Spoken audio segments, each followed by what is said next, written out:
The morning sun rose slowly over the green fields.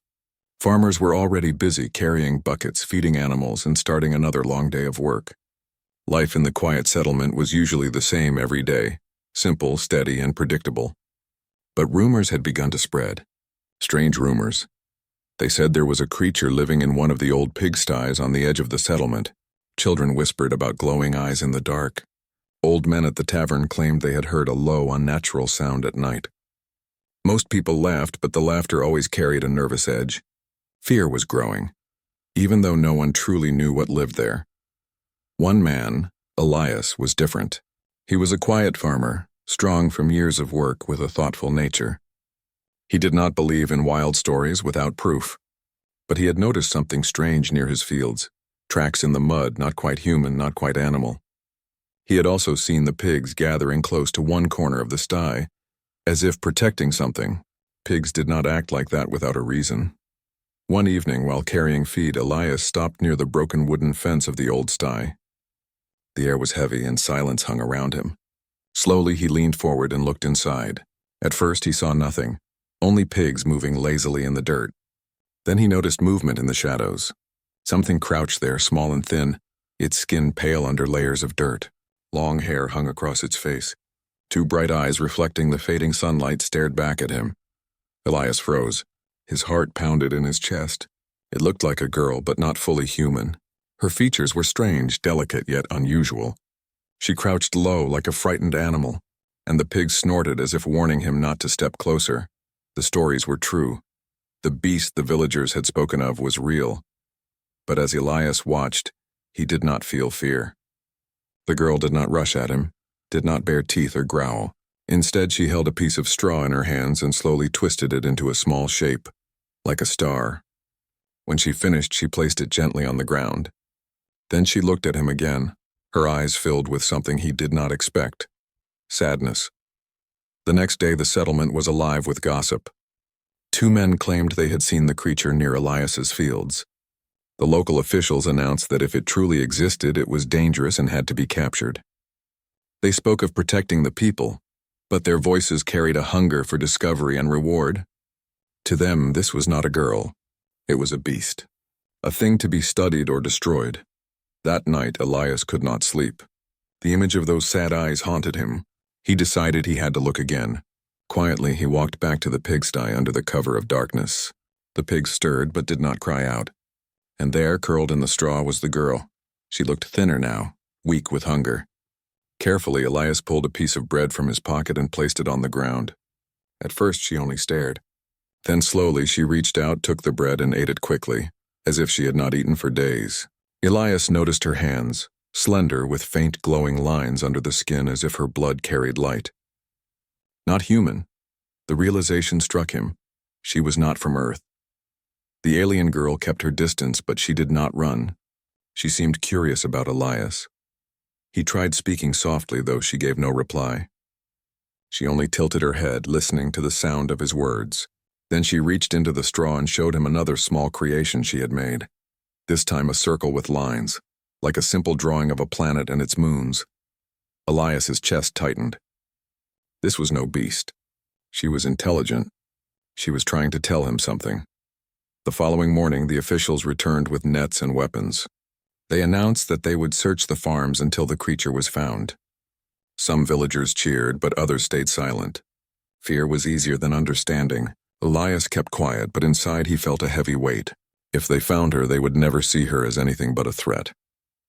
That evening, when the search had moved on to another field, Elias returned once more. The girl was waiting this time. She stood fragile but steady, her eyes watching him closely. The pigs moved aside, letting him near as though they trusted him. Elias slowly extended his hand, not to grab, but to show he meant no harm. The girl tilted her head again, then reached out and touched his fingers lightly. Her skin was cool, almost like smooth stone. In that small moment, Elias knew the truth. She was not a monster. She was not a beast. She was lost, frightened, and alone. Whatever she was, she needed kindness, not cages. The world might only see a strange creature living among pigs, but Elias saw more. He saw a girl who belonged to the stars and yet somehow was now a part of his world. And he made a silent promise. He would protect her, no matter what. The days that followed were tense. Soldiers moved across the settlement asking questions, inspecting barns, and warning villagers to report anything unusual. Their boots crushed the soil, their metal vehicles stirred dust into the air, and their voices carried authority that silenced most. To the villagers, the soldiers represented safety. To Elias, they represented danger, not for himself, but for the girl he had found. Elias worked as usual in the daylight, pretending nothing was wrong. But his thoughts always drifted back to the pigsty and the strange child hiding there. At night, when the search teams left his fields, he carried food, bread, milk, sometimes fruit, and placed it gently before her. She would eat quietly, eyes never leaving his face as though studying every movement and sound. Bit by bit, trust grew between them.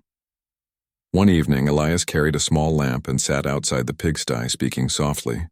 "Bread," he said, holding up a piece. "Bread." He repeated the word until she tilted her head, her lips moving slightly, though no sound came. She pointed to the bread and then to her mouth. A small spark lit in her strange eyes. She understood. Soon she began to mimic sounds. "Be red," she whispered, the word heavy but clear enough. Elias felt hope rising. She was learning. He decided to give her a name. "Lyra," he said one night, pointing at her gently. She stared at him in silence at first, then tapped her chest. Lyra. It was awkward, but it was the start of something more. No longer was she just a beast or creature. She was Lyra. Over the next weeks, Elias taught her simple words: water, sun, pig, and Elias. She drew pictures in the dirt, shapes of stars and strange patterns. Sometimes she tried to explain with gestures, pointing up at the night sky with longing eyes. Elias understood one thing: she was not from here and she missed her home. But time was running short. The soldiers were closing in. They found strange metal fragments in the forest, remains of something that had fallen from the sky. The officers whispered about alien craft, about dangers to humanity. Fear spread through the settlement again. Everyone began to search for signs of the beast. Even children carried sticks poking through the grass. The world was turning against her. One afternoon, while Elias was in the field, a neighbor approached. "You've been quiet, Elias," the man said. "Strange tracks were seen near your barn. If you know anything, you should speak. Better safe than sorry." Elias forced a smile, shaking his head, but his heart raced. They were too close. That night, Elias whispered to Lyra, "We cannot stay here. They will find you." She watched him with wide eyes, sensing the fear in his voice. Slowly, she reached out and touched his arm, as if to say she trusted him. Elias sighed deeply. He could not let her be captured. The next day, Elias led Lyra away from the farm at dawn. They traveled through tall grass and into the forest where fewer eyes could see them. Lyra moved silently, her steps light, almost graceful. She looked at every leaf and bird with curiosity, like a child discovering a new world, but she also seemed to know where she was going. She pointed deeper into the forest as though guiding Elias. Hours passed until they reached a clearing. There, half buried under vines and soil, was a piece of wreckage. It was smooth and metallic, unlike anything Elias had seen before. Strange symbols glowed faintly on its surface. Lyra touched the wreck, and for the first time, Elias saw her smile.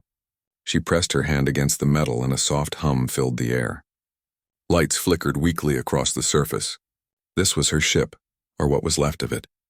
She turned to Elias and drew a circle in the dirt, then smaller circles around it, pointing up at the sky. She was trying to explain her home, her world beyond the stars. Elias listened, though he could not understand the details. But one thing was clear: she was far from home, and this broken machine was the last link she had to it. Suddenly, the sound of engines echoed through the forest. Soldiers. They had tracked them. Elias pulled Lyra behind the wreckage. He knew they had little time. The girl's eyes filled with fear, but Elias whispered, "Stay quiet. I will protect you." The soldiers arrived, scanning the clearing with bright lights. They found the wreckage and cheered. "Evidence!" one shouted. "The creature cannot be far." Elias's heart sank. They would search until they found her. He looked at Lyra, small, fragile, but filled with life, and he knew what he had to do. When the soldiers moved closer, Elias stepped out of hiding. "This is my land," he said firmly. "You have no right to destroy it." The officers eyed him with suspicion, but Elias stood tall, distracting them from the wreck. Every second mattered. Behind him, Lyra pressed her hand against the ship once more, and faint lights shimmered again, almost like a heartbeat. The soldiers ordered Elias to leave, but he refused. His delay gave Lyra enough time to slip away into the shadows of the trees. Elias felt relief, even as the officers shoved him back toward the path. He let them search, knowing they would not find her this time. Later that night, Elias followed her trail deeper into the woods. He found her sitting by a stream, staring at the reflection of the stars in the water. She looked up as he approached and whispered, "Home." It was one of the few words she had learned, but it carried all her longing. Elias sat beside her, looking at the sky as well. "Someday," he said softly. "But until then, you are not alone." Lyra leaned against him, her strange, glowing eyes softer now, filled with trust. For the first time since her arrival, she did not look like a beast at all. She looked like a child who had found a friend, and in that moment Elias realized something. The soldiers might have weapons, the officials might have authority, but what humanity truly carried, what he could give, was something far greater. Kindness. That was the gift that made them strong. The forest was quiet, but the tension was thick. Elias and Lyra had been moving for days, avoiding roads and villages, sleeping only when the night was darkest. Every rustle in the leaves made Lyra flinch, her small hands gripping Elias's arm. He whispered words of comfort, though he knew it would not be enough to ease her fear entirely. The soldiers were still searching. They had found pieces of her ship, and their determination had only grown. Finally, they reached a wide clearing where the wreckage of her ship lay hidden under vines and soil. It was the largest piece, the part that contained her people's data archives. Lyra ran to it, touching the surface gently, her fingers tracing the glowing symbols. They pulsed faintly under her touch like a heartbeat. She whispered to Elias in her broken words, "Memory. Home." Elias nodded. He understood the urgency. The soldiers could arrive at any moment. "We need to show them what is here," he said softly. "We cannot let them take you without understanding." Lyra looked at him with wide eyes, unsure what he meant, but she trusted him. The sound of engines broke the silence. The soldiers had found the clearing. They spread out, their weapons raised, scanning the wreckage. Elias stepped forward, placing himself between the soldiers and Lyra. "She is not a threat," he said firmly. "You must listen," one officer sneered. "We know what she is. We have found pieces of her craft. She is dangerous. Hand her over." Lyra stepped forward slowly. Her eyes glowed faintly in the dim light. She lifted her hands and spoke, her voice weak but clear. "We failed. My people. Advanced in machines, but heartless. Lost everything. I came to learn, to see kindness." The soldiers paused, unsure how to respond. Elias encouraged her silently, and she continued. "You, humans, feel hope, care, you protect life." Her words were broken, but the meaning was clear. She was not just speaking about herself. She was speaking about humanity. The villagers who had followed at a distance now gathered near the edge of the clearing. They had come to watch, some with fear, some with curiosity. But as Lyra spoke, they listened.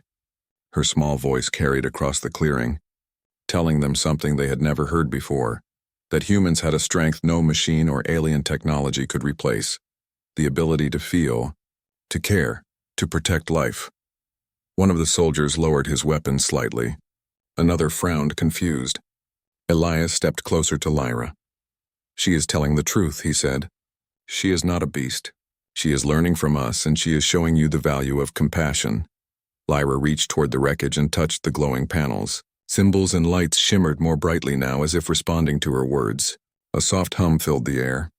She pointed at the sky, then back at Elias and the villagers, then at the soldiers.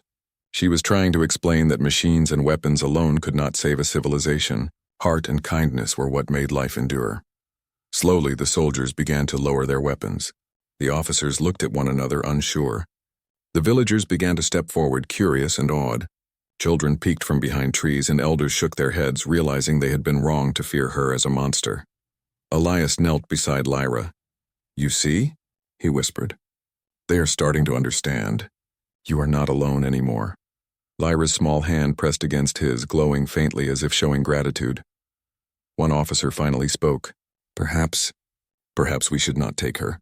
She is not dangerous. She is different. The hesitation in his voice was clear. He had expected fear, destruction, and obedience. Instead, he found wonder and a lesson he had not anticipated. Lyra smiled faintly, her first real smile.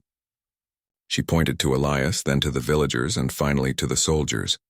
Kind, protect, life, she repeated. It was simple, but the meaning was understood by all.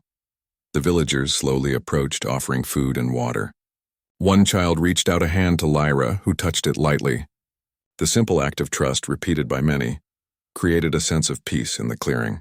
Even the soldiers felt it, a quiet respect, a realization that life and kindness were stronger than fear. Elias stood looking at the crowd. She may come from the stars, he said, but she is learning what makes humans strong. We see value where others see weakness. That is our gift. Lyra stepped beside him, holding his hand. She looked at the villagers, then at the soldiers, then up at the stars above. Home, here, she whispered. Elias smiled, knowing she had finally found a place where she belonged. The wreckage behind them hummed softly, as if responding to her peace. The lights pulsed gently, not with power, but with life. Her people's technology was advanced, but without compassion it had failed. She had come to Earth and discovered something they had lost: the strength of heart, the courage to care, the ability to see worth where others see only fear.